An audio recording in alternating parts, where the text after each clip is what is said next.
For some of you, starting your assignment may feel like you're entering a maze and you're not sure which way to turn or where to start. Well, don't worry. This tutorial is designed to break the assignment down into manageable chunks and help you to be clear about what you need to do to gain a pass. My name is Mandy Underwood and I'm the Quality Manager for Croft Coaching and Development. I'm going to take the next 20 minutes to help you to plan and complete your assignment, giving helpful tips and techniques along the way.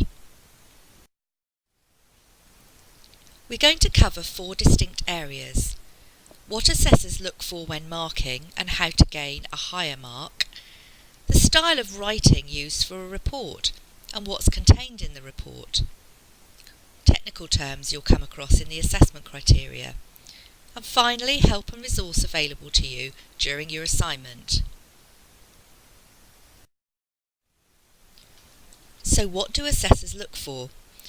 The most important thing is that all your assessment criteria have been covered. I'll show you where you can find these later in the presentation. They look for depth of knowledge. Have you carried out research and read around the subject, or are you just regurgitating what you already know? An important point to note is that you will not pass your assignment if you just tell the assessor what you know and do and have no evidence of research in your work. At all levels, research and good referencing is key. You also need to demonstrate you have analysed what you've learned and come to conclusions. So it's not just repeating research, it's your own considered work. Finally, you need to ensure you can demonstrate you have used some of this learning in the workplace. So use case studies and examples to illustrate this in your work. These are the keys to a pass.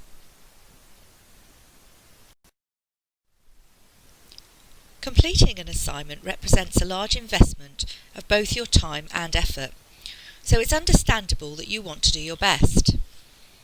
Here are some tips on how you can raise your game. First of all, excellent research. Read and research widely around the subject area. Analyse what you've read, drawing sound conclusions and being sure to have plenty of examples of application and reflection.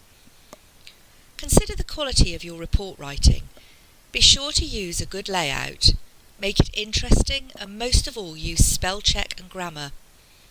If you're working at levels 3 and 5, we would anticipate your reports would be read by senior managers, and at level 7 we're anticipating you report to the board. So your report needs to be fit for this purpose. Finally, write succinctly. Focusing on the assessment criteria and the word count helps you to keep to the point. Sometimes by trying to write too much you wander away from the assessment criteria. This could cause you to get a refer. So remember, succinct, focused writing is best. To summarise, word count is a guide. Use the right number of words you feel you need to achieve the assessment criteria. Research. You only pass when you can show you have read around the subject area. Application. Your work is improved by use of examples and case studies. And finally, write grammatically. You excel when you produce an excellent report. So, I'm guessing every one of you is bursting with excitement to start. Okay, not bursting, but hopefully you're a bit more keen to get going. So let's look at the first few steps to take. Firstly, I strongly recommend you download the Croft template, which can be found on the Learning Pool. You'll see from the template that there are several sections to complete. Firstly, familiarise yourself with the assignment brief and guidance, and then produce a mind map of all the areas you may need to research or would like to cover during your assignment. Depending on which course you're undertaking, there are 3 assignment briefs you may see. The first is the Croft assignment brief. On the right-hand side of the page, you see the assessment criteria. It's best practice to use the exact wording as a heading for each section. Then you turn your attention to the task on the left-hand side of the page. If you follow the task step by step, it will lead you to achieve the assessment criteria. In my experience, candidates who don't follow the task or use assessment criteria as a heading can have a habit of writing pages and completely missing the point. But of course, it's up to you how you lay out your assignment. The second type of assignment brief you may see is the CMI assignment brief. This one has the assessment criteria on the bottom of the page and extensive guidance towards the end of the document. It will also show you where you can access additional learning resources. The final type of assignment brief is the ILM assignment brief. Similar to the croft one, you can see the assessment criteria on the right-hand side of the page, with guidance of how to write the assignment on the left. Whichever assignment brief you have, it's essential to make sure you stick to the assessment criteria. Using them as headings is a great way to be sure you focus on what's needed.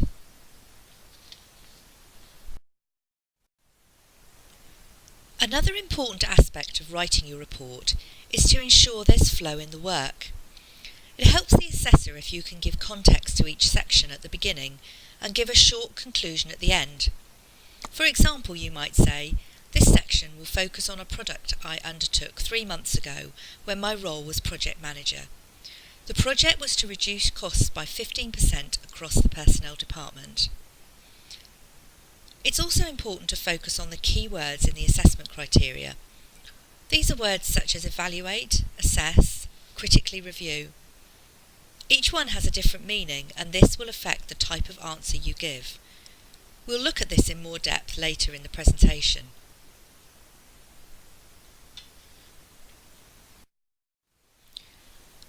There are 3 final areas to consider when writing your report. Firstly, flag up your research and reference it. Remember to include this in your bibliography at the end of the report.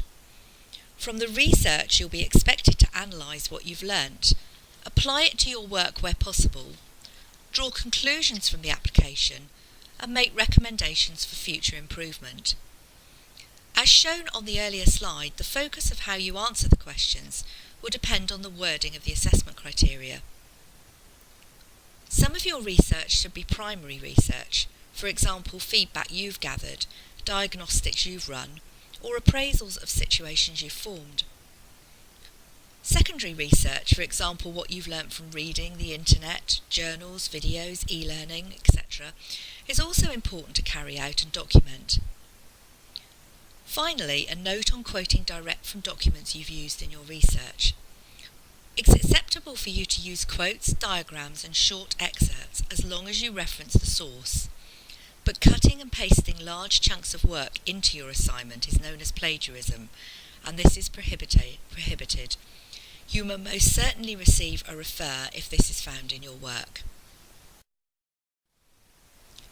Let's turn our attention now to some of the sections of the report, such as the introduction, executive summary and conclusion. Oddly, these are all completed after the body of the report has been written. The introduction is your opportunity to fill the assessor in on facts about yourself and the report. It's the context of the report and gives key themes. This part is generally about a half a page in length. The executive summary is a half to 1 page document designed to cover the key points made in the report. It's produced for the busy executive who needs a quick read guide to the report, its findings and conclusions, to see whether it's worth reading further. Typically, the executive summary will be in bullet point format. The conclusion makes note of the main findings of the report, the conclusions drawn and the recommendations made. This again is generally around a half a page in length. The bibliography shows the research you've undertaken in putting the assignment together. It's generally clustered into books, articles, journaling, e-learning, and lists the titles and the authors. This is often referred to in order to understand how much you've read around the subject area.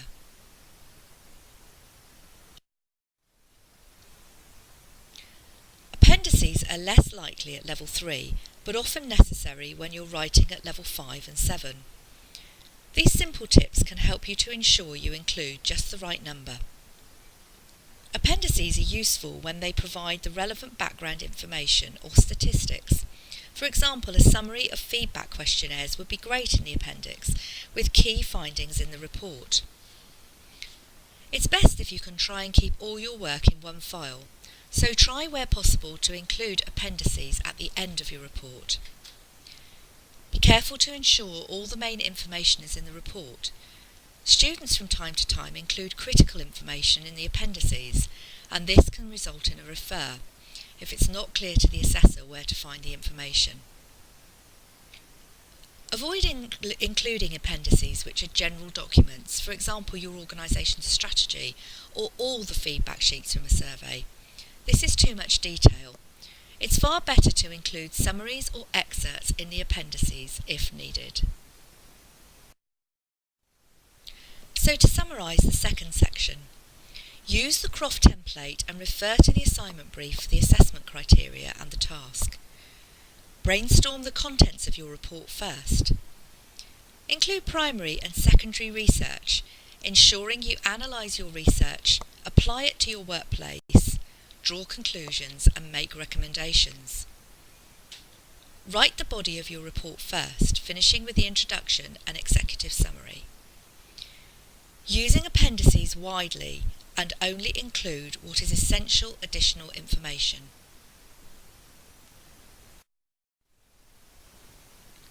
I mentioned earlier that there were keywords in the assessment criteria. These are really important to focus on. The next two slides show typical descriptive words you can see in the assessment criteria and how to tackle them. At level 3 and 5, there are the assessment criteria that you're likely to see and must pay attention to. Describe, for example, means to give a full account of the main features of a topic and would be an in-depth description of the subject. Compare means to take two or more items and look at what is similar and different. The key to meeting assessment criteria is to ensure you set the context of each assessment criteria to give a detailed answer and then to conclude. Bullet points and tables can be used, but one sentence answers will not be acceptable. You must expand on your answers to gain a pass. Here are some typical words you may come across at level 7. Ensure you understand what each one means before answering the question. Let's look at two of the most common words and I'll show you what they mean in terms of your assignment.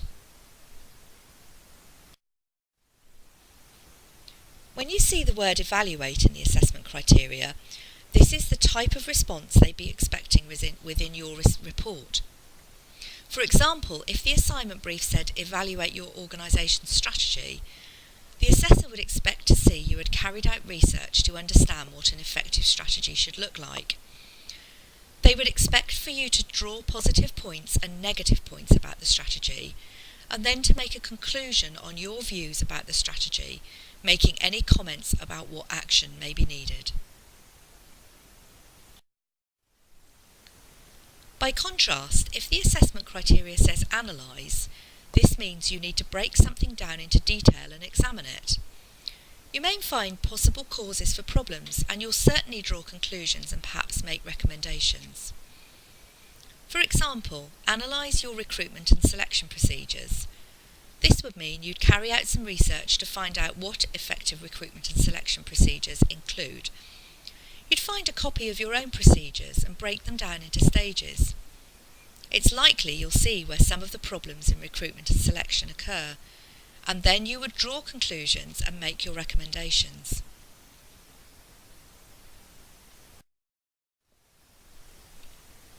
Critically reviewing something does not mean to criticise in a negative manner. Instead, it requires you to question information and opinions and present your judgment of them. To do this well, you need to understand the topic from different perspectives in relation to theories, approaches and frameworks. The usual structure from a critical reviewed answer would include an introduction, which is a brief explanation of the topic, summary, a summary of the key points of the topic, critique, a balanced discussion of strengths, weakness and notable features using more than one source. And finally, a conclusion.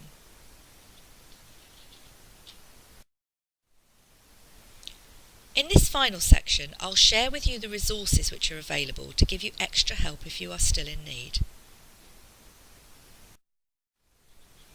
All of these are a great support to help you. The Chartered Management Institute and the Institute of Leadership and Management have excellent resources on their website, which are all free for you to access. The Learning Pool is a really useful resource. And remember, our team are always available to help you if you really get stuck. You can see the email addresses on the screen.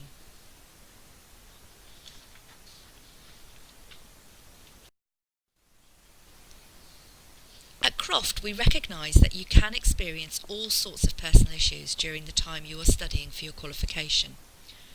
Generally, we encourage you to meet the deadlines set for your assignment, but if you have any special requirements, we are able to negotiate new deadlines or offer further support.